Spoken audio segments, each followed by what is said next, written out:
श्री स्वामी समर्थ. जय महाकाली सर्वांना. सध्या श्रावण महिना सुरू झालेला आहे आणि श्रावण महिना हा भगवान शिवांना समर्पित असा महिना आहे.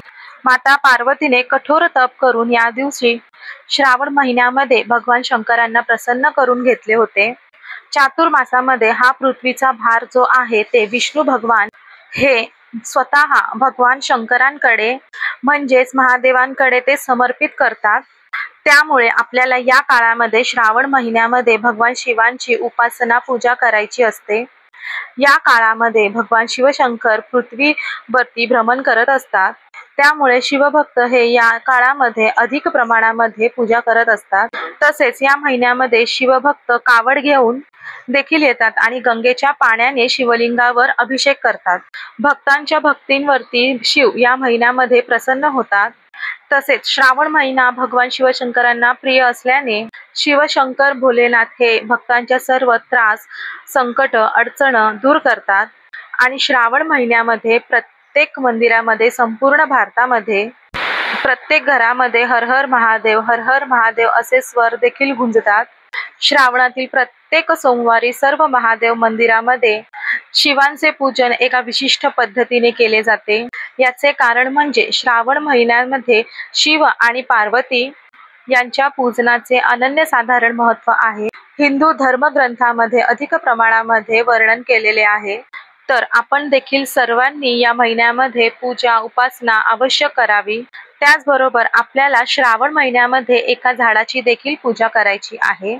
आपण एका झाडाला स्पर्श देखील करायचा आहे, ज्याच्यामुळे आपल्या जीवनातील सर्व संकट दूर होतात, अडचणी समाप्त होतात आणि आपल्या घरामध्ये कधीही धनधान्याची कमतरता आपल्याला भासणार नाही. आपल्या हिंदू धर्मामध्ये झाडे आणि वनस्पती यांची देवाप्रमाणे पूजा केली जाते. वनस्पतीमध्ये जितके औषधी गुणधर्म आहेत तितकेच त्यांना आध्यात्मिक आणि पौराणिक महत्त्व देखील दिलेले आहे. मग आता आपल्याला या श्रावण महिन्यामध्ये कोणत्या झाडाची पूजा करायची आहे व सेवा करायची आहे, तसेच कोणत्या झाडाला स्पर्श करायचे आहे, हे सर्व माहिती आजच्या या व्हिडिओमध्ये आपण पाहणार आहोत. त्यासाठी व्हिडिओ अगदी शेवटपर्यंत पहा, मध्येच स्किप करू नका, जेणेकरून तुम्हाला तुमचे जे प्रश्न पडलेले आहेत मनामध्ये त्यांचं नक्कीच उत्तर मिळेल. त्याचबरोबर आपण या चॅनलवर नवीन असाल तर सबस्क्राईब करायला देखील विसरू नका आणि बाजूला सोबतच जे बेल आयकॉन आहे ते देखील प्रेस करायला विसरू नका, जेणेकरून मी जेव्हा केव्हा असेच नवीन माहितीचे व्हिडिओ अपलोड करेल, शेअर करेल, तेव्हा सर्वात प्रथम त्याचे नोटिफिकेशन तुमच्यापर्यंत पोहोचेल आणि तुम्ही देखील एकही माझा व्हिडिओ हा मिस करणार नाही. आणि त्याचबरोबर कमेंटमध्ये श्री स्वामी समर्थ किंवा हर हर महादेव लिहायला विसरू नका, जेणेकरून तुम्हाला देखील भगवान भोलेनाथांची कृपा प्राप्त होईल. बघा, सर्वात प्रथम आपल्याला श्रावण महिन्यामध्ये ज्या झाडाचे पूजन करायचे आहे, ज्या झाडाला स्पर्श करायचं आहे, तर ते झाड आहे बेलाचे झाड. आपल्याला बेलाच्या झाडाजवळ जायचे आहे. शिवपुराणानुसार बेलाच्या झाडाचे किंवा बेलाच्या पानाचे आपण जर पूजन केले त्याच्यावरती भगवान शिवशंकराची कृपा प्राप्ती ही नक्कीच होते. त्याचबरोबर भगवान शिवांच्या जवळ एकरूप होण्याचं देखील त्याला सौभाग्य प्राप्त होते. बघा, बेलपत्राच्या झाडाचं केवळ मानवच नव्हे तर देवता देखील पूजा करत असतात. पुराणानुसार जो कोणी शिवलिंगावर भक्तिपूर्वक शिवलिंगावरती 3 पानाचं त्रिदलीय बेलपत्र अर्पण करतो त्याला भगवान शिव हे सदिच्छा देत असतात. त्याच्या सर्व मनोकामना भगवान शिव पूर्ण करतात. बेलपत्राची पाने भगवान शिवांची ऊर्जा शोषून घेतात असे देखील म्हटले जाते. म्हणून आपण सर्वांनी या श्रावण महिन्यामध्ये बेलपत्राच्या झाडाची पूजा स्पर्श आपल्याला करायची आहे. तुम्हाला जर पूर्ण श्रावण महिन्यामध्ये बेलपत्राच्या झाडाचे पूजन करायचे असेल तर तुम्ही असे नक्की करू शकता, किंवा मग तुम्हाला फक्त श्रावण सोमवार आणि श्रावण शनिवार या दिवशी बेलपत्राच्या पानाचं झाडाचं पूजन करायचं आहे तर तेव्हा देखील तुम्ही करू शकता. बघा, सर्वात प्रथम जेव्हा आपण बेलपत्राच्या झाडाकडे जाणार आहोत तेव्हा सर्वात प्रथम आपल्याला बेलाच्या झाडाच्या खाली एक शुद्ध तुपाचा दिवा लावायचा आहे. आता शुद्ध तुपाचा दिवा का लावायचा आहे ह्या मागे देखील एक कथा आहे.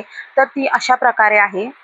आपल्याला पौराणिक कथेनुसार पार्वती माताच्या काही घामाचे थेंब हे पृथ्वीवरती पडले आणि त्यातून या बेलपत्राच्या झाडाची निर्मिती झाली. बेलवृक्षाच्या मुळाशी गिरिजा देवी खोडामध्ये महेश्वरी देवी आणि बेलाच्या फांद्यांमध्ये दाक्षायणी देवी आहे. पानांमध्ये पार्वती देवी आहे आणि फुलांमध्ये गौरी देवी आणि फळांमध्ये कात्यायनी देवी विराजित आहे. त्याचबरोबर या झाडामध्ये महालक्ष्मी देखील वास करत असते अशी मान्यता आहे. शिव पार्वती पूजनामध्ये अर्पण केलेल्या बेलाच्या पानामुळे आपल्याला सर्व देवी देवतांचे शुभ आशीर्वाद प्राप्त होतात असे म्हणतात. आपण बेलाच्या झाडाजवळ जायचे आहे. आता हे झाड जर महादेवांच्या मंदिराच्या जवळ असेल किंवा तुमच्या शेताच्या ठिकाणी वगैरे कुठे किनाऱ्यावर असेल त्या ठिकाणी जाऊन तुम्ही ही पूजन केली तरी देखील चालेल. आपल्याला या बेलपानाच्या झाडाखाली जाऊन पूजन करायचे आहे. पूजन करायला जाताना आपण घरातून एक मातीचा किंवा कणकेचा दिवा घ्यायचा आहे. त्याचबरोबर जाताना आपल्याला एक कलश घ्यायचा आहे तांब्या भरून पाण्याचा. त्या तांब्यामध्ये आपल्याला थोडंसं कच्चं दूध आणि काळे तीळ देखील टाकायचे आहेत आणि त्याचबरोबर आपण ज्या पंक्तीमध्ये दिवा लावणार आहोत त्या पंक्तीमध्ये आपल्याला कापसाची वात देखील लावायची आहे. या कापसाच्या वातीला हळद कुंकू लावून घ्यायचा आहे. सोबत आपल्याला शुद्ध तूप देखील घेऊन जायचे आहे. सर्वात प्रथम आपण झाडाकडे गेलो तेव्हा आपण जे पाणी नेलेले आहे तांब्यामध्ये कच्चे दूध आणि काळे तीळ घालून ते पाणी ह्या झाडाला अर्पण करायचे आहे. झाडाला पाणी अर्पण करत असताना ओम नमः शिवाय ओम नमः शिवाय या मंत्राचा जप करत राहायचा आहे. त्याच्यानंतर आपल्याला शुद्ध तुपाचा दिवा हा बेलपत्राच्या झाडाच्या खाली त्याची वात ही उत्तर दिशेला येईल अशा प्रकारे आपल्याला हा दिवा लावायचा आहे. उत्तर दिशा ही कुबेरांची दिशा मानली जाते. त्यामुळे आपण बेलपानाच्या झाडाखाली उत्तर दिशेला वात करून हा दिवा लावल्यामुळे आपल्यावरती कुबेर देखील प्रसन्न होतात आणि आपल्या आयुष्यामध्ये जी काही आर्थिक चणचण आहे, आर्थिक संकट आहे ते देखील नष्ट होतात आणि आपल्या आयुष्यामध्ये भरभराटी, सुख, समाधान, संपत्ती, समृद्धी ही येऊ लागते. त्याच्यानंतर या झाडाला 11 प्रदक्षिणा घालायच्या आहेत आणि जर शक्य असेल तुमच्याकडे जर वेळ असेल तर झाडाच्या खाली बसून ओम नमः शिवाय ओम नमः शिवाय या मंत्राचा आपल्याला नामस्मरण करायचा आहे, जप करायचा आहे. तुमच्या यथाशक्ती तुमच्या इच्छेप्रमाणे तुम्ही हा जप करू शकता. त्यामुळे भगवान भोलेनाथांचा आशीर्वाद आपल्याला प्राप्त होतो. तुम्हाला जेव्हा केव्हा वेळ मिळेल तेव्हा तुम्ही श्रावण महिन्यामध्ये ह्या बेलपानाचे पूजन अशा प्रकारे नक्की करू शकता. ही सेवा करून झाल्यानंतर आपण ह्या बेलपानाच्या वृक्षाला स्पर्श करायचा आहे दोन्ही हाताने आणि आपली जी काही इच्छा आहे ती या बेलपत्राच्या झाडासमोर आपण ती व्यक्त करायची आहे. तुमची अगदी कोणतीही कठीणातील कठीण इच्छा असेल ती या ठिकाणी तुमची इच्छा नक्कीच पूर्ण होईल. त्यानंतर आपल्याला श्रावण महिन्यामध्ये दुसऱ्या झाडाचे पूजन करायचे आहे. तर ते झाड आहे धोत्र्याचे झाड. आपल्याला सर्वांना माहित आहे धोत्र्याचे फळ हे भगवान भोलेनाथांना अत्यंत प्रिय आहे. ज्या वेळेस समुद्र मंथन झालेले होते त्यावेळी समुद्र मंथनाच्या वेळी या समुद्र मंथनामधून जे हलाहल विष निर्माण झालेले होते ते एका कलशामध्ये होते आणि हे कलश जेव्हा निर्माण झालेला होता तेव्हा या कलशातील विष कोण प्राशन करणार ह्याचा विचार सर्व देवी देवता करू लागले. अगदी त्यावेळेस महादेवांनी हे विष कलश भरून असलेले विष त्यांनी प्राशन केले आणि महादेवांनी त्यांच्या कंठामध्ये हे विष साठवले. त्यामुळे धोत्रा हे फळ अत्यंत विषारी असल्याने त्याला विषच प्रतिकारात्मक स्वरूप म्हणून महादेवांना हे फळ अर्पण केले जाते. त्याचबरोबर धोत्राच्या झाडाचे धोत्र्याचे फूल देखील महादेवांना अर्पण केले जाते.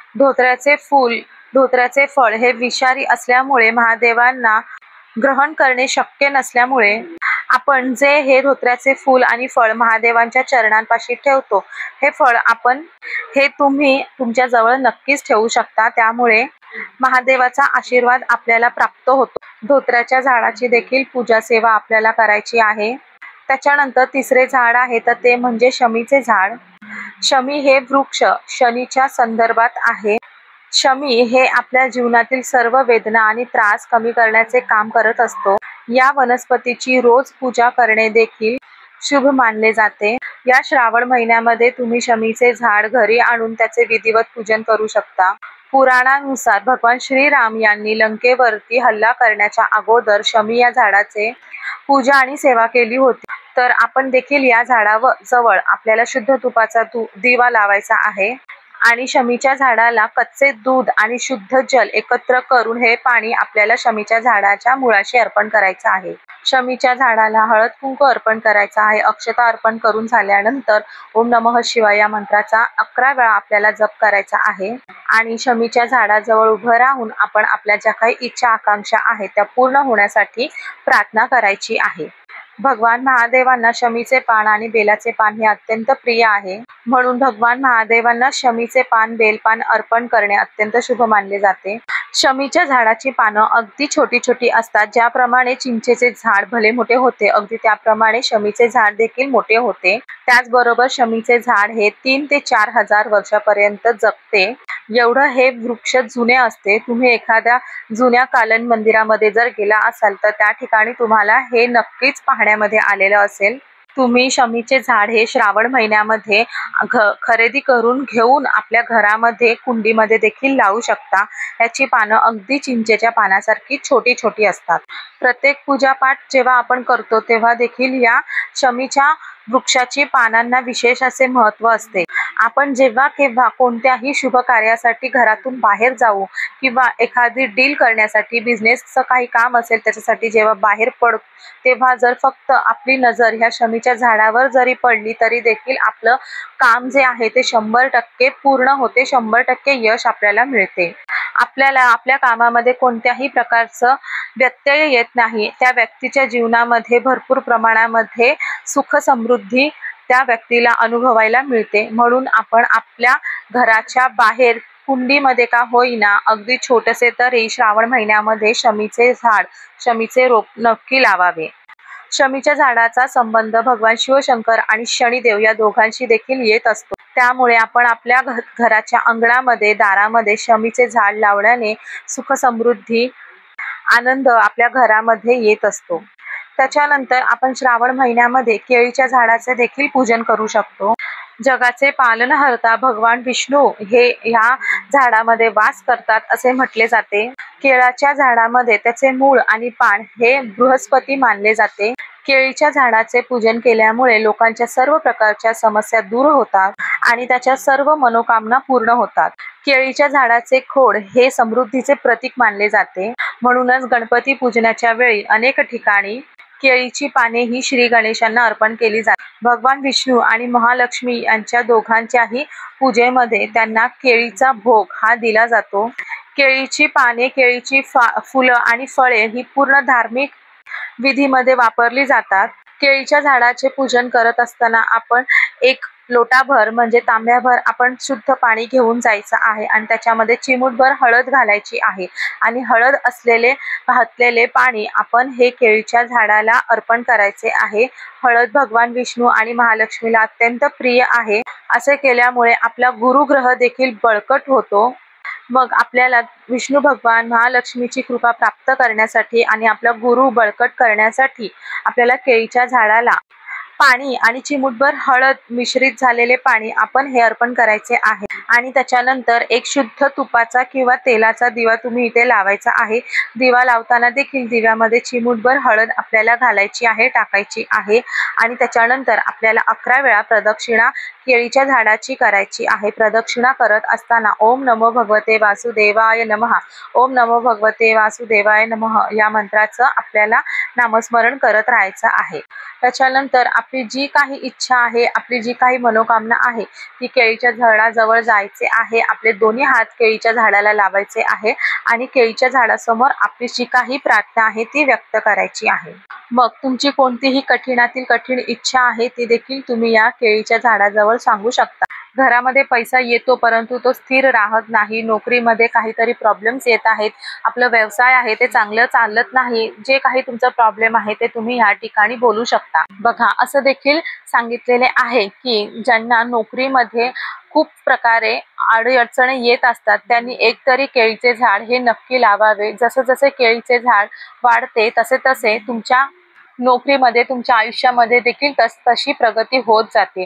अगदी हे झाड तुम्ही कुठेही अगदी रस्त्याच्या बाजूवर कडेला किंवा शेतामध्ये वगैरे अगदी कुठेही तुम्ही हे झाड लावू शकता। त्याच्यानंतर आपल्याला पिंपळाच्या झाडाचे पूजन करायचे आहे। श्रीमद भगवद्गीतेमध्ये सांगितलेले आहे, पिंपळाच्या झाडामध्ये स्वतः भगवान हरी विष्णू हे वास करत असतात। त्याचबरोबर स्कंद पुराणामध्ये धार्मिक ग्रंथामध्ये देखील या वृक्षाचा आपल्याला उल्लेख आढळतो।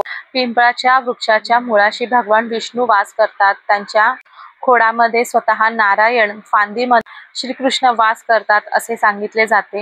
त्याचबरोबर आपले पित्र देखील पिंपळाच्या झाडावरती वास करत असतात, म्हणून पिंपळाच्या वृक्षाचे पूजन करायला जाताना आपण सोबत चौमुखी कणकेचा दिवा बनवून घेऊन जायचा आहे। त्याच्यामध्ये मोहरीचं तेल आपल्याला घालायचे आहे आणि पिंपळाच्या झाडाखाली जाऊन आपल्याला तो दिवा तिकडे प्रज्वलित करायचा आहे। त्याच्यानंतर आपण काळे तीळ आणि थोडंसं चिमूटभर साखर आपण एका कलशामध्ये पाणी भरायचे आहे आणि त्या पाण्यामध्ये आपल्याला काळे तीळ आणि चिमूटभर साखर घालायची आहे आणि ते पाणी आपण पिंपळाच्या झाडाच्या मुळाशी आपल्याला अर्पण करायचे आहे। त्याचबरोबर पिंपळाच्या झाडाला 11 प्रदक्षिणा करायच्या आहेत। प्रदक्षिणा करून झाल्यानंतर पिंपळाच्या मुळाशी काळ्या मुंग्या ह्या असतात, त्या मुंग्यांना देखील थोडीशी साखर आपल्याला खाऊ घालायची तिकडे अर्पण करायची आहे। प्रदक्षिणा करून झाल्यानंतर पिंपळाच्या वृक्षाच्या झाडाला आपण डोकं टेकवायचं आहे आणि आपली जी काही मनोकामना इच्छा आहे ती त्या ठिकाणी आपण व्यक्त करायची आहे।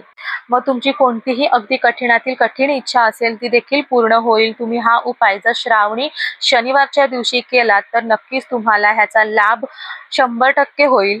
त्याचबरोबर पिंपळाच्या झाडाचे पूजन करून झाल्यावरती डायरेक्ट आपण आपल्या घरी यायचं आहे, मागे वळून पाहायचे नाही, मध्ये कोणाशीही बोलायचे नाही, डायरेक्ट आपण आपल्या घरी यायचे आहे।